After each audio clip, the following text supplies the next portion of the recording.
Welcome to the debate. Today we're opening a file that has, for many, been marked closed for over 1,000 years. We are stepping into the seal of the prophets. Right. And it's a phrase that, for all intents and purposes, drew the border for the Islamic world. I mean, the traditional understanding is pretty absolute. Muhammad is the final prophet, the last brick in this structure. After him, the era of revelation is over. Period. That is the consensus, certainly. But the question we're debating today is whether that sense of closure really comes from the text itself, or if it's maybe a projection of our own anxiety about the future. Does seal actually mean the chronological end of a timeline, or does it refer to a specific legal authority, a stamp of validation that authenticates truth without silencing the speaker? That is a very bold distinction. So you're arguing for what you'd call a living courtroom, where the seal is a tool of authority, not a barrier. But I have to represent the skepticism here. The living courtroom is a fascinating theory, but when you look at the root language and, the internal consistency of the Quran, sealing really does imply a kind of closure. It's a finality that isn't so easily pried open by just redefining a single word. Then let's look at the evidence. I'd like to start with what I see as the central problem of the traditional view, the category error. To understand Khatam an-Nabiyyin, I think we have to abandon these sort of poetic assumptions and look at the juridical, the legal definition. The Quran isn't speaking in mystical vagueness here, it's using the precision of law. Legal precision is exactly what the traditionalist would claim they're upholding. Sure, but consider how a seal actually functions in any administrative system. When a king or a judge stamps a document with a seal, what is the function of that act? It authenticates the text, it confirms its authority, it prevents forgery. But, and this is the insight we really need to grasp, a sealed document is not the last document that can ever be written. I mean, if a government places a seal on a statute today, it doesn't mean they lose the ability to issue a new statute tomorrow. If a seal ended speech, the law itself would just collapse. You are framing this through a very modern, almost bureaucratic lens. A government seal today implies this continuous operation, but we're dealing with an ancient Semitic root, ka-tm. And when I look at the source material and the history of interpretation, what, of course, we call tafsir, the argument for closure isn't based on a lack of imagination. It's based on hard semantics. Go on. Well, the root khtm appears elsewhere in the Quran, and it almost always implies closing something off, either to preserve what's inside or to prevent access. We see it used in the context of sealing hearts, which restricts access to guidance. We see it in Surah 83 regarding sealed nectar or wine. In those contexts, the seal isn't just a stamp of authenticity, it's a stopper. It closes the vessel. If you seal a bottle of wine, you do it because you are done filling it. I'm glad you brought up the wine from Surah 83. Let's actually drill down into that metaphor, because I think it proves the opposite point. How so? A sealed bottle is closed. Nothing goes in, nothing comes out. Exactly. The wine in that specific bottle is sealed to preserve its purity. But does the existence of one sealed bottle of wine mean that the vineyard ceases to exist? Does it mean the vintner strikes his tents and vows never to produce another vintage? That shifts the analogy from the product to the producer. Which is what we're talking about. We're talking about God, the producer of revelation. The seal on the wine guarantees that the contents of that specific vessel are pure and untouched. It validates the wine. It does not kill the winemaker. The juridical view argues that Muhammad functions as that stamp of purity. He authenticates the prophetic tradition. He is the criterion. But if you look at how the early community understood this, the ijma, the consensus, they didn't see it as a living courtroom where the judge keeps calling new witnesses. They saw a completed building. They understood khatam as the capstone. To argue otherwise requires you to prove that a seal can exist without closure. And in physical reality, letters, bottles, hearts, the two are, they're inextricably linked. If I write a letter and seal it, I am putting down the pen. I'm done. Unless you're the king. If the king seals a decree, he's not done governing. He's just done with that specific decree. And this is why the context of the verse is so vital. We can't just ignore where Surah 33:40 sits in the text. It's in Surah Al-Azab. Right, and what is Al-Azab about? Is it about the apocalypse, the end of the world, the metaphysical structure of the universe? No.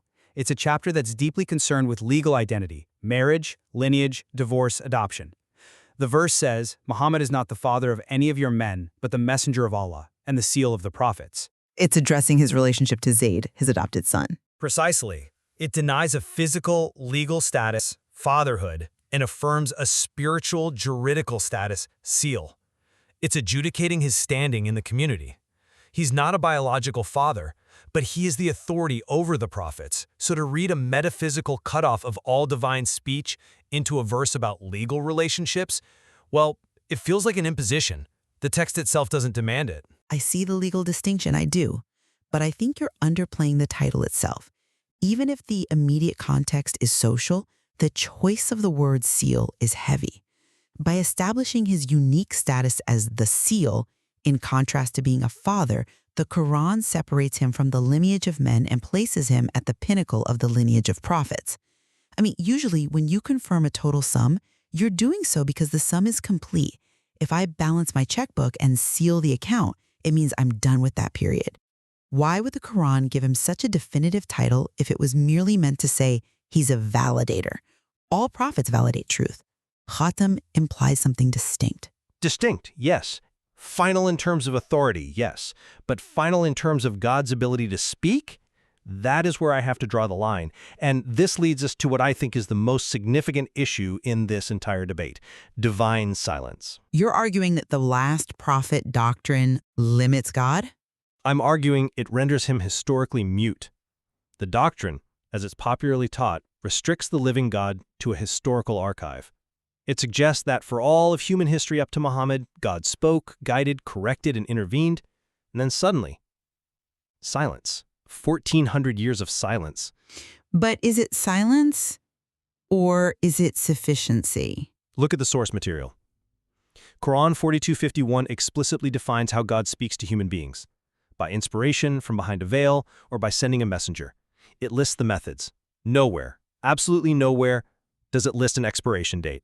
It doesn't say God speaks this way until the year 632. But does it need to explicitly say stop? I would argue that you're conflating guidance with prophethood, and this is a crucial distinction that often gets muddy. One can accept that God guides hearts, what we might call ilham or general inspiration, without accepting that he sends new legislative prophets with new books. But the text blurs those lines too. I mean, look at Quran 16:68.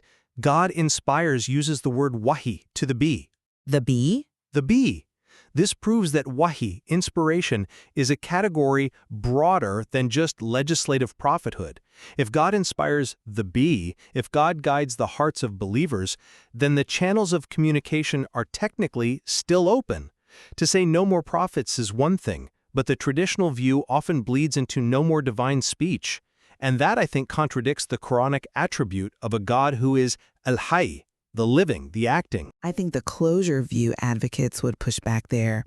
They would say the office of the prophet is closed.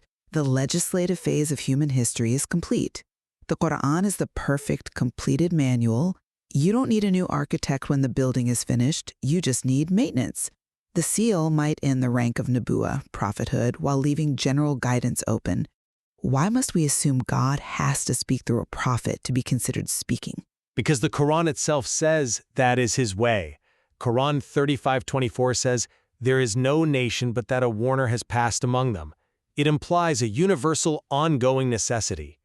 If we say the office is closed, we are effectively saying that humanity no longer needs the specific type of corrective guidance the prophets bring. We're saying we're self-sufficient with an ancient text, relying entirely on our own interpretation of it. But let's be honest about why people believe the office is closed. It isn't primarily because of the linguistic root of khatam. It is because of the hadith. This secondary reports. Secondary, yes, but vital to the vast majority of believers. You have explicit statements attributed to the prophet, such as, "There is no prophet after me." These reports clarify the ambiguity of the word khatam. And practically speaking, the consensus, the ijma, acts as a perimeter fence. If you open the door to a living courtroom where anyone can claim to have a new message, you invite chaos, you invite charlatans. The closure of prophethood protects the community from spiritual anarchy. But here lies the epistemological problem, as I see it. By what authority do we close the Quran? Only God can declare his own silence. If God intended to end the line of prophecy, that ending is itself a massive revelation. It would need to be in the book. Explicitly. You don't think seal is explicit enough? Clearly not, or we wouldn't be debating the semantics of Hatim. Instead, the traditional view has to rely on hadith reports collected by men generations later to override the open-ended nature of the Quranic text. The source cites Quran 45.6, in which hadith after Allah and his verses will they believe. The Quran itself warns against elevating these secondary reports. That is a harsh critique of tradition. Well, it's a critique of method. If the Quran doesn't explicitly say, I will never send another messenger, and we say it because of a tradition, we are essentially saying that the tradition knows something about God's future intent that God neglected to put in his own book. We're using human tradition to bind divine will. It's circular reasoning. The Hadith assert their own necessity by declaring that no future correction is possible. That's insulation, not evidence. It's a compelling point, but consider the alternative. If the silence of the Quran on a specific end date is because the seal was sufficient, then God isn't being negligent, he's being efficient.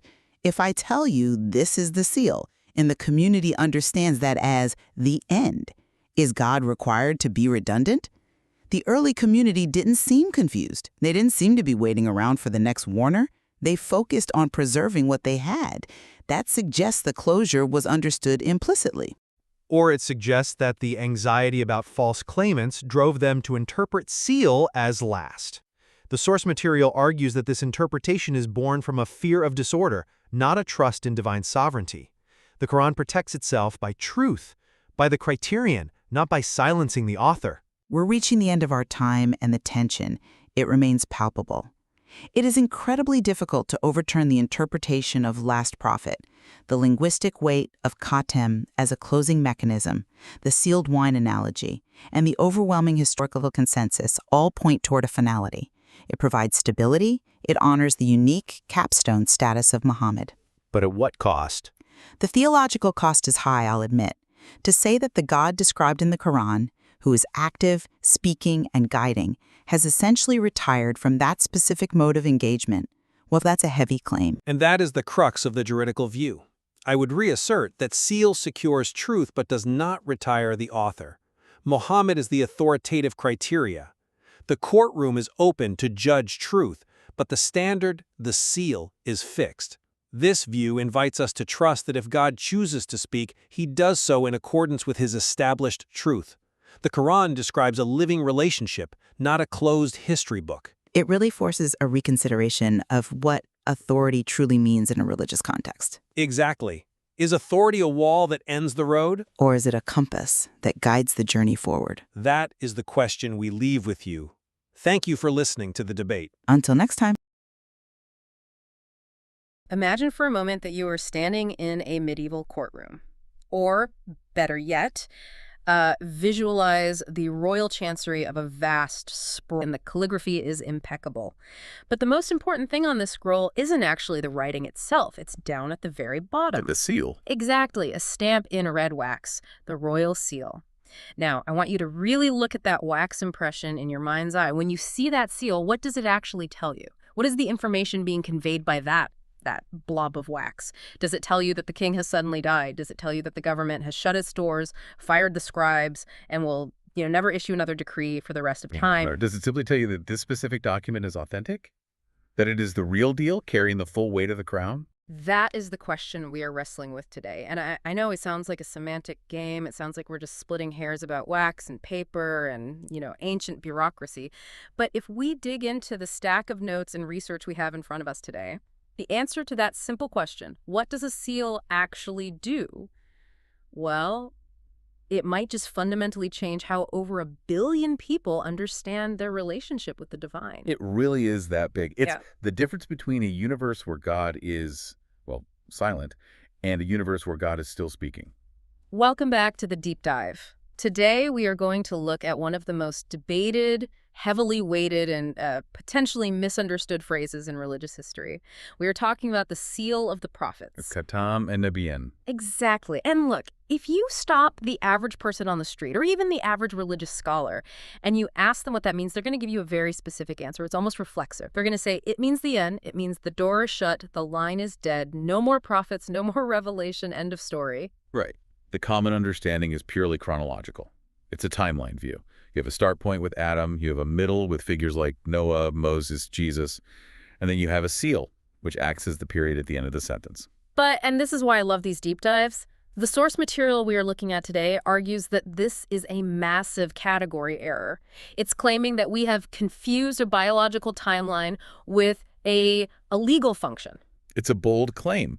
I mean, the source argues that by interpreting seal as simply the end, we have inadvertently silenced the divine. We've created a theology where God essentially isn't allowed to speak anymore. We've decided that the creator of the universe has nothing left to say. Which is heavy. I mean, the stakes here are incredibly high. We're not just talking about grammar.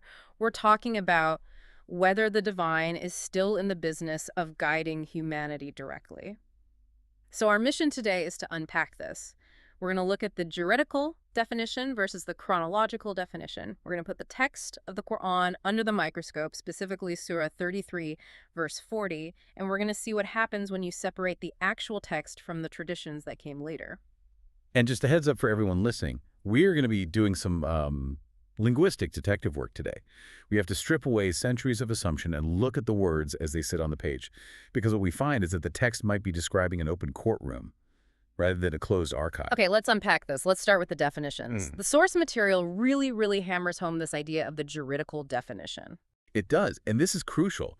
The argument here is that we need to abandon our poetic assumptions and look at how language actually functions in a legal or administrative system.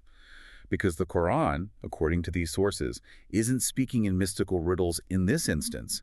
It's speaking with the precision of law. So go back to my intro, the wax seal. Right.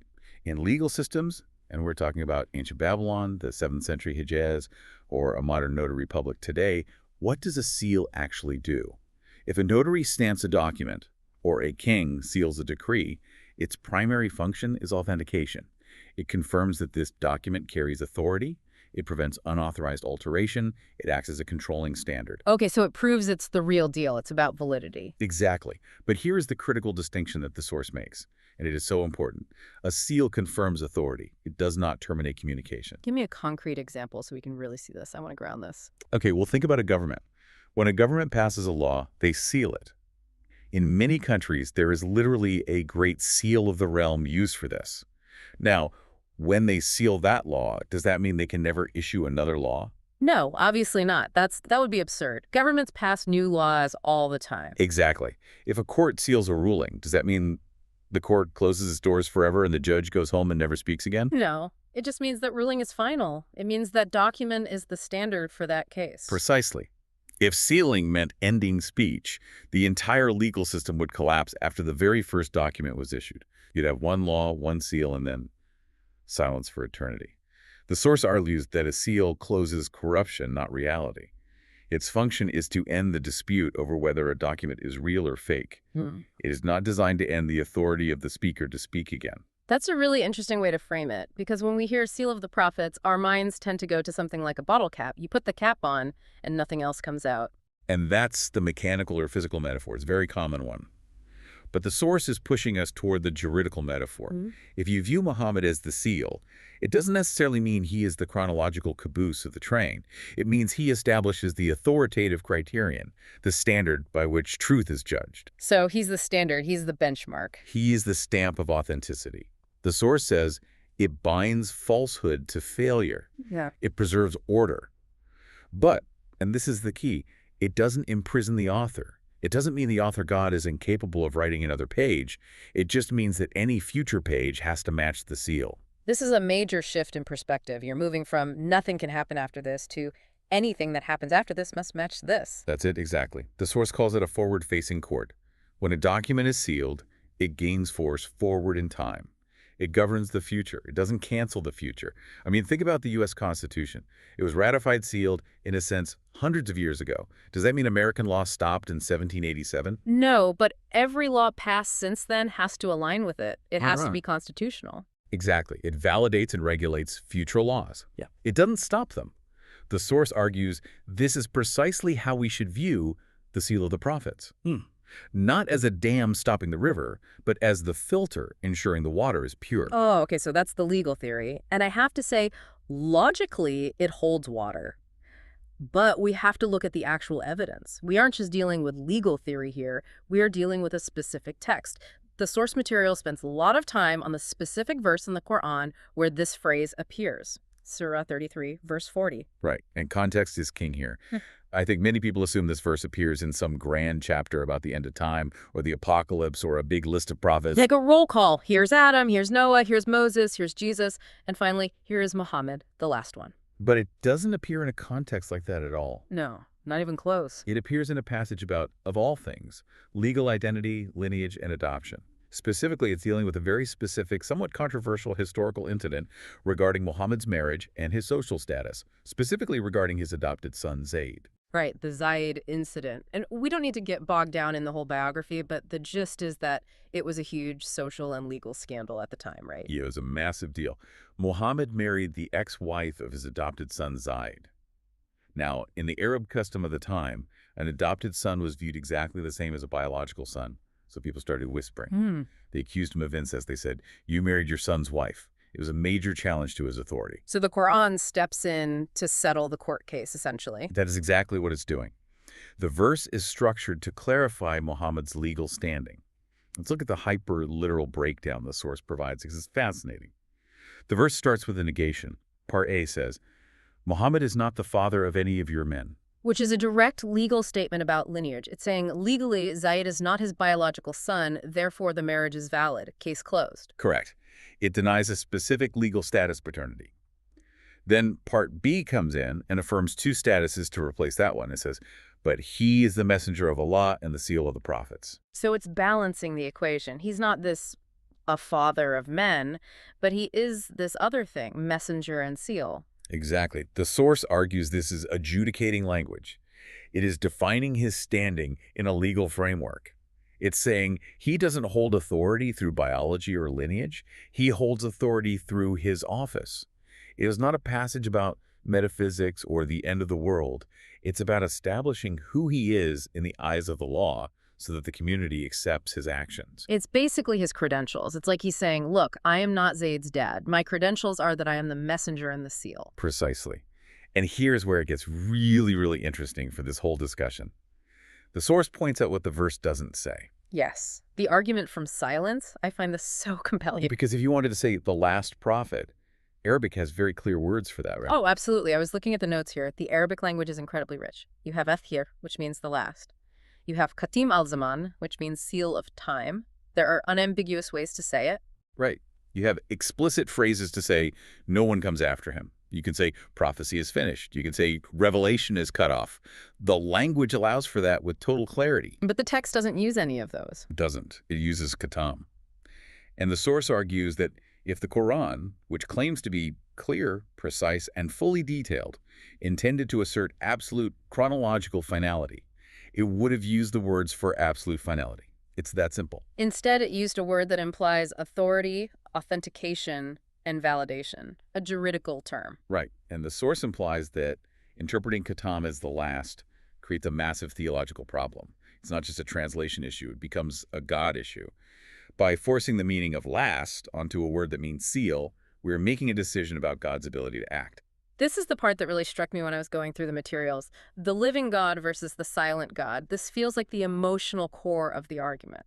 It absolutely is. Yeah. Because the source argues that the traditional interpretation, the idea that God ceased all direct communication in the 7th century, creates a deep logical contradiction with the rest of the Quran. Because the Quran describes God in very, very active terms. Constantly.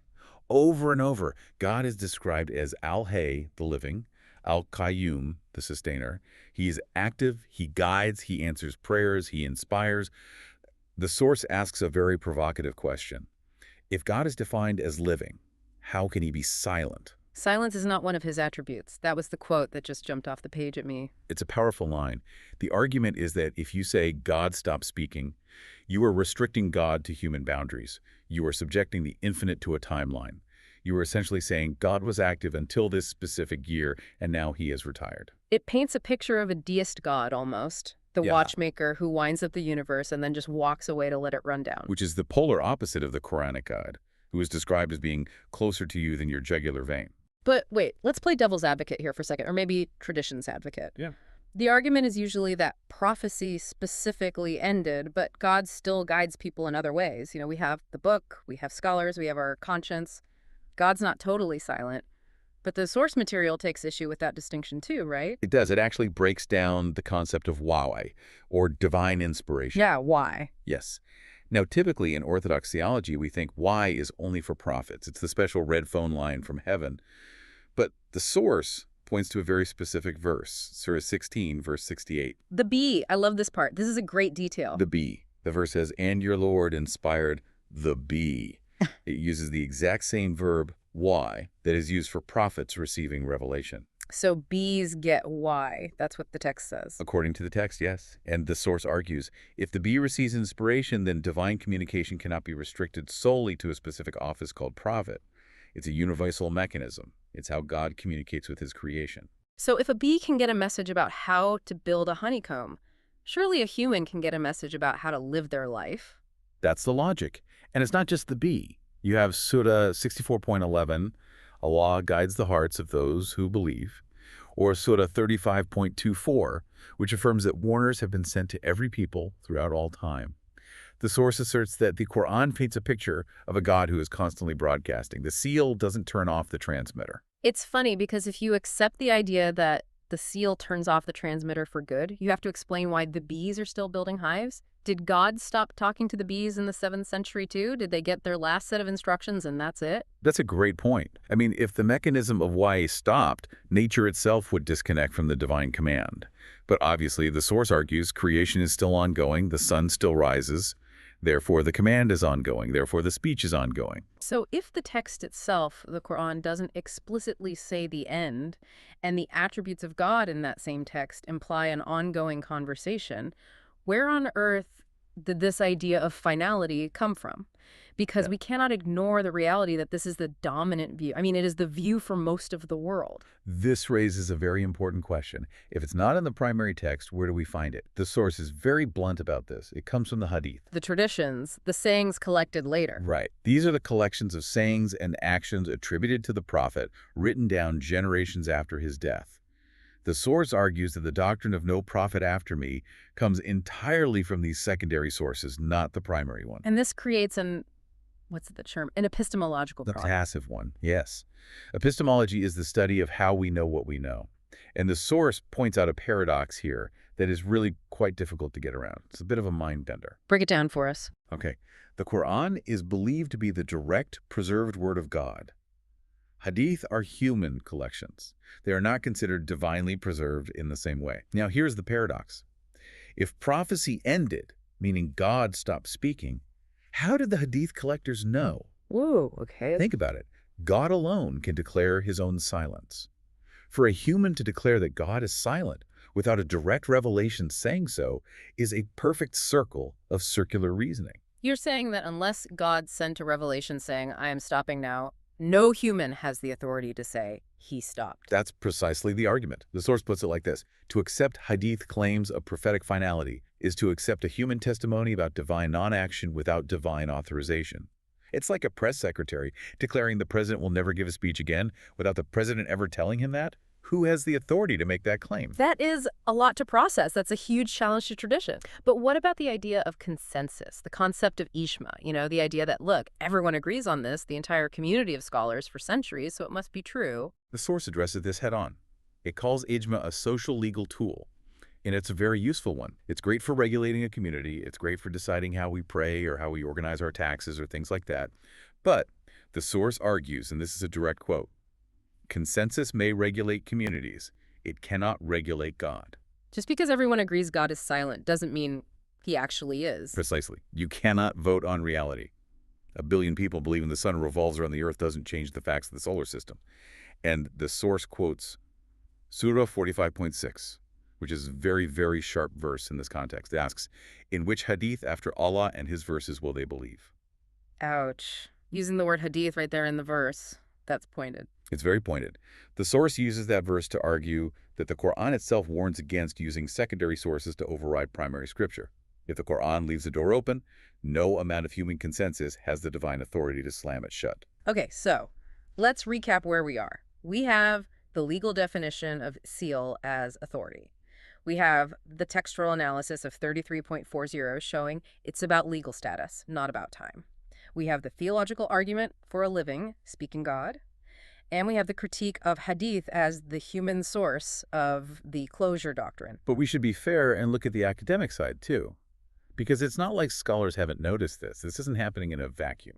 Right. The source does mention researchers like Yuri Rubin and others. What's the steelman argument here? Let's present the best case for the other side. Because surely there's a reason this interpretation took hold so strongly. Oh, absolutely. And the source acknowledges this. If you look at the root word KHTM, early Islamic traditions did lean toward a closure reading. It wasn't invented out of thin air centuries later. So early Muslims did think it meant last. Many did, yes. Yeah. Rubin's analysis suggests that the early community likely intertwined the two ideas, finality and confirmation. For them, they were two sides of the same coin. The final prophet is also the one who confirms all the previous ones. So the source admits that history is on the side of the finality interpretation. In a sociological sense, yes. But here is the counter pivot the source makes. It's a crucial distinction. The source argues that even if early Muslims understood it as last, that is a historical fact about them and their understanding, not a divine decree from God. Just because they thought it doesn't make it divinely true. Exactly. It reflects their needs and their context. Yeah. They needed to solidify the community.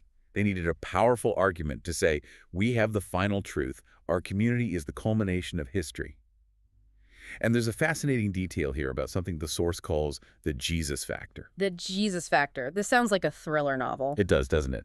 But it's a real theological knot for the early community. The source mentions early reports where the community hesitated to say no prophet after him, specifically because of the expected return of Jesus. Oh, right, of course. Because if Jesus comes back and he's a prophet, then Muhammad isn't chronologically the last one. Exactly. It creates a logical hiccup, a paradox. If you say Muhammad is the absolute chronological end, then Jesus cannot return as a prophet. If Jesus returns as a prophet, Muhammad isn't the end. You can't have both. So how did they resolve that? What was the workaround? They had to negotiate and harmonize it. The traditions evolved. They came up with explanations like, well, Jesus comes back, but he follows Muhammad's law, and he doesn't bring a new book, so technically he's just an administrator of the old law. You see? It feels like retrofitting, like patching a hole in the argument after the fact. It shows that the doctrine was negotiated, as the source puts it. It wasn't a simple, single, unambiguous Quranic command. It was a complex theology that the community built over time to make sense of their world and solve these kinds of internal contradictions. That makes it sound much more human, like they were trying to figure it out, just like we are. That's the point. The source argues that this doctrine of absolute finality is a result of human anxiety. We fear disorder, we fear false prophets. So the easiest way to prevent chaos is to say, the door is locked, no one else can come in, ever. It's a security measure. It's a firewall for the community. It is. But the source argues that the Quran relies on a different kind of security. Not shutting the door, but trusting the standard. So let's bring it all back to the center. Let's tie this all together. What does this all mean for someone listening right now if we step back and look at the open courtroom concept the source proposes? It shifts the entire function of Muhammad's role. In this view, calling him the seal isn't about time, it's about truth. Recap that distinction for us one last time. Okay, if seal means termination, then the story is over. God is silent. We are essentially religious archivists. We are relying on an archive. We are looking backward to find the divine. Like studying a history book, it's all in the past. Exactly. But if seal means authority or standard, then the story is ongoing.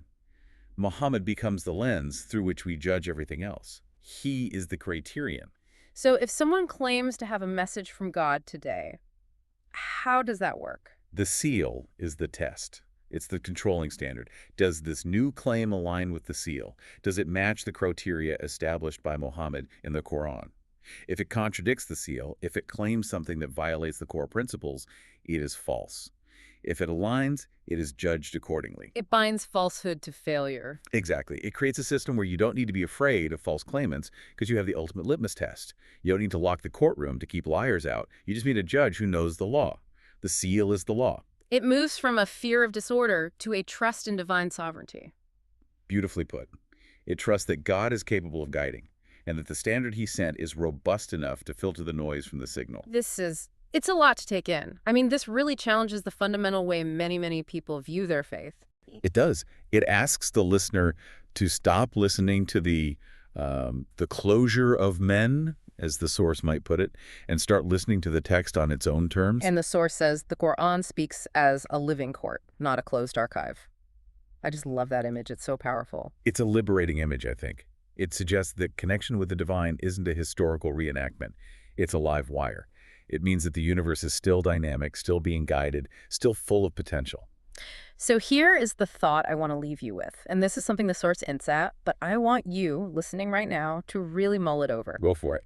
If the seal was meant to protect the truth, rather than silence the speaker, if the courtroom is actually open, what does that mean for the possibility of divine guidance right now, today, in your own life? Right. Are we missing it? Are there bees receiving inspiration or people receiving guidance that we are ignoring because we've convinced ourselves the phone line is cut? It raises the question, are we deaf because God is silent? Or are we deaf because we've been told for centuries there's nothing left to hear? That is the question. And we're going to leave you to answer it for yourselves. Read the text, look at the words, and decide what the seal really means to you. Indeed. A worthwhile exercise. Thanks for diving deep with us. We'll see you next time.